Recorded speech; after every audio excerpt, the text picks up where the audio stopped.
어렵게 좀 가는 것 같습니다. 네.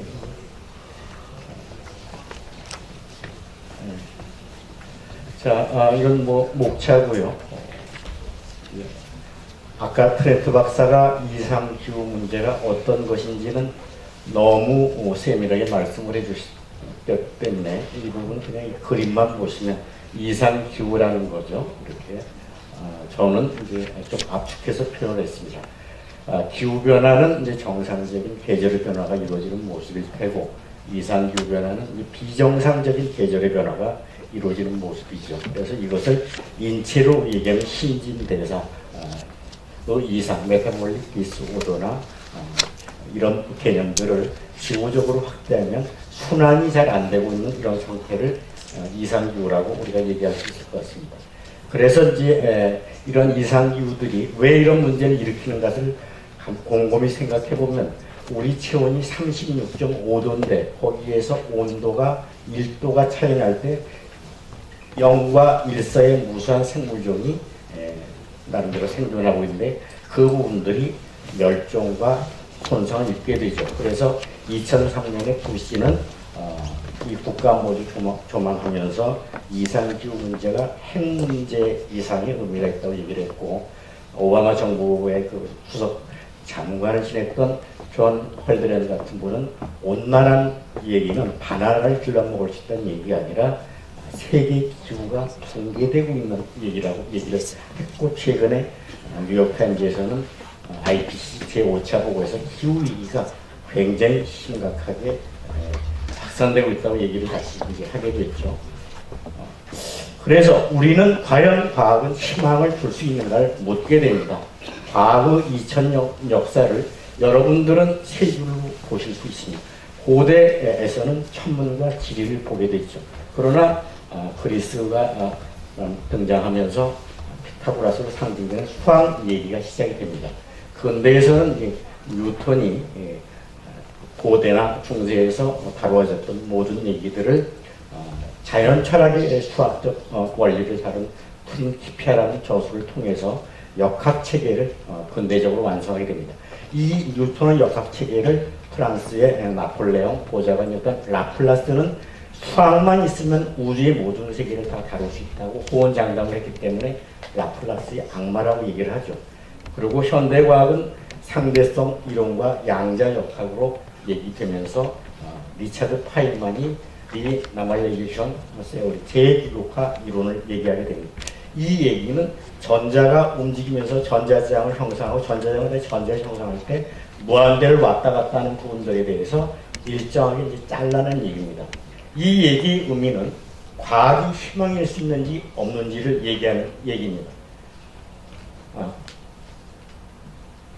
과학이라는 것은 무엇인가? 이런 질문을 우리가 이 이상 앞에서 해야 돼. 과학은 밑둥을 다루는, 근본을 다루는 우주 자연 생명이 근본적으로 무엇인가를 다루는 얘기입니다. 그래서 이 근본이 운동을 어떻게 하고 있고 에너지는 어떻게 쓰고 있는지를 다루는 게 과학이기 때문에 과학은 이 중심을 제대로 다룬다고 해서 이 중심에 세우는 과학은 가치를 중심에 세운다고 중립하라고 얘기를 합니다. 그렇지만 앞에 보였던 이 고대나 근대나 현대에 오면서 가장 중요한 문제는 과학은 무한이나 무리수를 부정한다는 겁니다. 눈에 보이지 않는 세계는 안 다룬다는 겁니다. 그렇기 때문에 과학은 물질이라고 하는 부분들이 그 어원이 모성이라는, 맞대를 모성이라는 라틴 어원을 가지고 있는데 메터나 메트리얼로 발전해가지고 이 부분들을 실제 물질은 딱딱하거나 실체로 잡을 수 있는 우리가 눈사람을 가지고 얘기해도 뭐 실제 물질은 근본을 따지고 없음에도 불구하고 성질일 뿐인데 물질을 극대화시키는 체계를 2000년 동안 형성시켜야 됩니다. 그렇기 때문에 전기기관은 에너지 효율이 4%뿐이 안 됐고 자동차는 이제 3분의 1 정도 쓰고 3분의 1은 효율이 안 돼.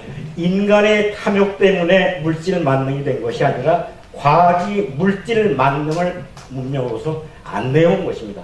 그렇기 때문에 1972년에 로마 클럽에서는 우리 문명이 지난 산업혁명 이후 350년 동안 자원을 거의 다 써버렸다는 그래 성장이 가능한지를 성장의 한계를 얘기를 하면서 유엔 세계 환경발전에서는 우리 공동의 미래 말은 멋있지만 내일이 있을 수 있느냐 얘기를 시작하게 됩니다.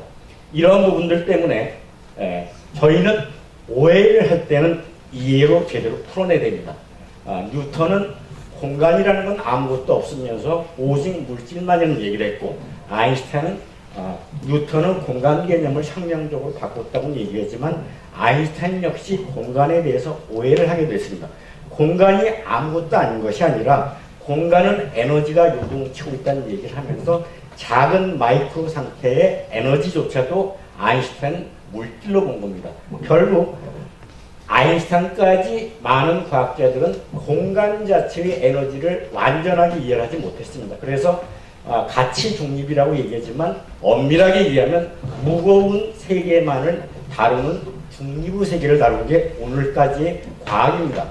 그래서 과학은 사과가 떨어지는 얘기는 다루지만 사과가 피어나는 위로 올라서는 무중력, 반중력, 무중력 세계는 못 다루는 그런 과학의 길을 달려오고 있습니다. 그래서 오늘의 문제를 해결하려면 우리가 동쪽, 서쪽, 남쪽, 북쪽 어디까지 왔는지를 보기 위해서 전체를 다시 봐야 됩니다. 우리는 전체와 중심이 무언지를 모르기 때문에 이 빅뱅이라고 대폭발이 이루어졌다고 얘기를 하지만 제 개인적인 얘기는 빅뱅을 본 사람은 없고 하나의 가설입니다. 빅뱅이 아니라 0이라고 하는 하나라고 하는 절대 무한이 시소라고 움직이기 시작하는 이런 운동이 빅뱅이 아닌가 생각합니다. 그래서 뜨거운 게 식어졌다는 게 현대 과학적인 생각이라면 저는 하나라고 하는 힘이 움직이기 시작했다 하는 이런 걸로 우주의 시작을 생각하고 있습니다. 그러니까 운동하게 돼 시소 운동이라고 이해를 하시면 무한이라는 하나의 운동이 어떻게 이루어졌는지를 여러분들은 상상하실 수 있을 겁니다. 그렇기 때문에 이 무한 공간이 에너지 흐름이 되면서 플라스마가 소립자, 원자, 분자, 물질이 점점 형태를 이루면서 이 우주에 우리가 물질이라고 과학이 그토록 나름대로 다뤄왔던 물질이라는 사물뿐이 안 되는 이런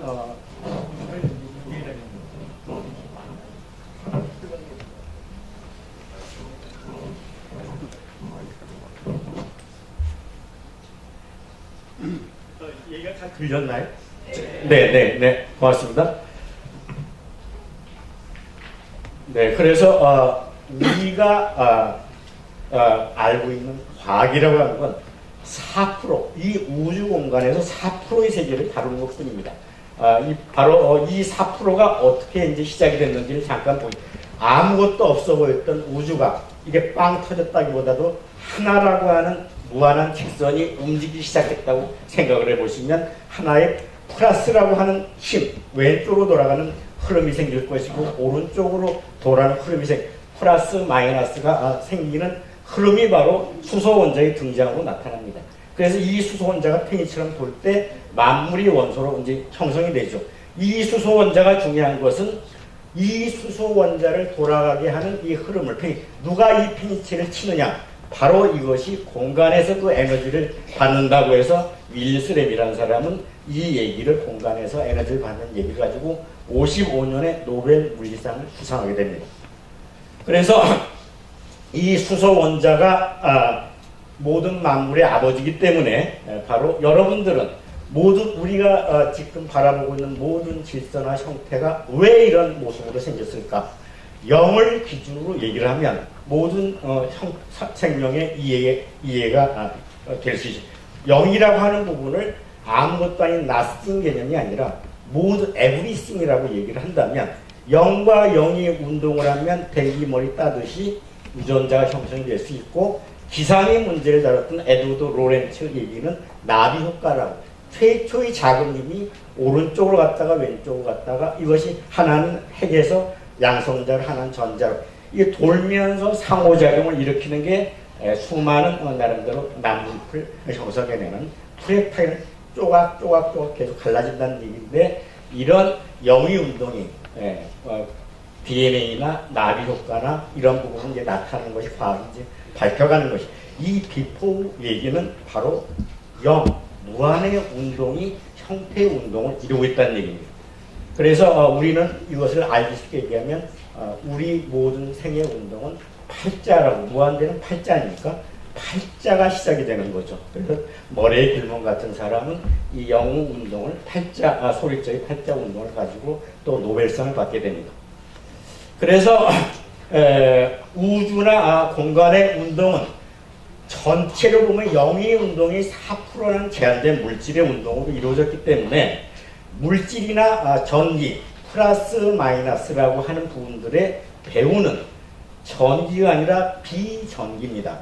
그러니까 우주가 운동을 시작하고 이 운동이 플러스 쪽으로 한쪽 가고 거두미처럼 마이너스로 한쪽 가는 부분들이 형성이 되면 수소처럼 플러스 마이너스 되고 이 플러스 마이너스 계속 운동을 대기물이 따뜻이 하는 게 유전자처럼 나비 모습처럼 형태가 된다는 얘기 때문에 공간의 비전자기적 성격을 가지는 것은 모든 물질의 지구의 배후가 되는 힘이 되는 것이죠. 그래서 공간 에너지를 이해한다는 것은 우리의 출발, 우리의 뿌리, 우리의 근본이 생명의 근본이 우주의 근본이 물질의 근본이 무엇인지를 제대로 묻는 겁니다.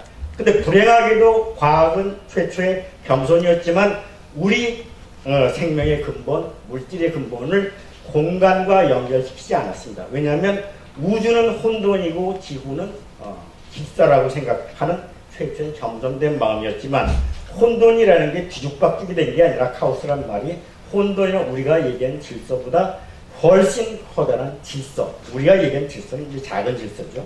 100분의 4니까요. 그래서 아까 트렌트 박사 말씀하셨지만 수많은 대한기술 중에 대학열, 풍력, 전기, 공간 에너지와 같은 기술은 유일하게 오버 유니티, 입력 대비 출력이 커다란 효과를 가져오게 됩니다. 왜 입력 대비 출력이 큽니까? 물질을 얘기하는 에너지 법칙을, 물질을 중심 에너지 법칙을 입력을 했을 때 에너지가 절대 출력이 크지 않습니다. 근데 공간 에너지를 생각할 때는 아까 수소를 돌게 하는, 수소 원자를 돌게 하는 이 힘 0점 에너지는 우리 에너지 법칙에서 안 다뤄져 있습니다. 그러나 이게 이제 우주심이기 때문에 얼핏 입력이 없는 것 같지만 입력이 대단히 큰 거죠. 밤하늘의 별들이 무수한 행성들이 전기를 꽂습니까? 석유를 뗍니까? 아닙니다. 이것이 바로 공간 에너지 힘입니다. 그래서 이 공간의 입력이 크기 때문에 공간 에너지의 상용적 성공은 반드시 반복성, 재현성이 되는 것도 기준을 하지만 에너지를 우리가 통상적으로 가스, 전기, 석유를 쓰느냐 쓰지 않느냐를 다루게 됩니다. 그래서 이상기후라고 얘기하는 것은 기후를 여러분들이 손에다 쓰시면 기자 플러스 후입니다. 기는 에너지의 아주 미세한 상태. 그러니까 기후라고 하는 것은 에너지의 공간에 흐르고 있는 에너지의 미세한 상태가 정상적으로 작동되는지 비정상적으로 작동되는지에 따라서 정상기후, 이상기후, 계절의 변화, 이상한 계절의 변화, 또 의식의 변화까지도 갖고 오게 되는 거죠. 이상기후는 어떻게 의식의 변화를 가져오게 되냐면 인류가 이 지구상에 태어나고서 더우면 다 문을 열어놨습니다. 그러나 의식이 이상해지면 문을 닫고 에어컨을 켜고 더운 바람을 내보냅니다. 이게 우리 의식이 전반적으로 이상해져 가고 있는 모습입니다. 자연과 위배되는 모습을 우리는 문명의 이름으로 과학의 안내로 이렇게 쓰고 있는 것이죠. 그래서 이런 공간에 대한 얘기는 아까 말씀하셨겠지만 많은 과학자들이 얘기를 했는데 뉴턴의 역학이 물질에 대한 세계가 조금씩 나름대로 굳혀지면서 수학자들에 의해서 공간이 어떤 의미를 가지고 있는지 19세기 수학자들이 리만이나 푸엔카레나 또 전자기 방정식을 얘기한 맥스웰에 의해서 공간의 성격이 조금씩 다뤄지기 시작했습니다. 사실 아인슈타인은 이런 19세기 수학적 정리를 바탕으로 공간에 대한 얘기를 체계적으로 정리를 했는데 이 과정에서 우리가 가장 중요하게 생각해는 맥스웰의 이야기입니다. 패러다이가 유도한 전자기 유도 법칙을 수식으로 정리한 맥스웰은 사실은 20개의 방정식을 만들어냈습니다. 그러나 현재 우리가 과학책에서 대학에서 배우는 방정식은 4가지죠. 맥스웰이 20개의 방식을 만들어냈을 땐 전자기파가 가지고 있는 2가지 성격, 횡파, 중파 성격까지를 포함해서 우리가 에너지를 사용할 때, 에너지를 받아들일 때, 엔트로피를 일으킬 때, 엔트로피를 일으키는 것만이 모든 운동이라면